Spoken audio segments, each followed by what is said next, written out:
ఇది జీలకర్ర బెల్లం. ఇవి రెండు వేరు చేయలేనంతగా కలిసిపోతాయి. పెళ్లి తర్వాత భార్యాభర్తలు కూడా జీవితాంతం అలా కలిసి ఉండాలని ఇవి తలపై పెట్టిస్తుంది.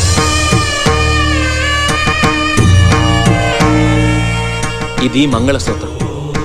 మంగళం అంటే పవిత్రత, సూత్రం అంటే తాడు. ఇది మెడలో పడగానే పెళ్లి అగ్ని కంటే పవిత్రం అవుతుంది.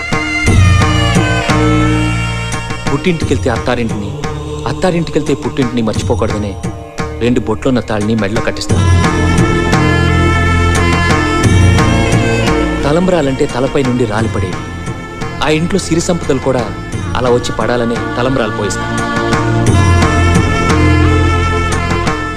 7 అడుగుల్లో ప్రతి అడుగుకి ఒక అర్థం ఉంది.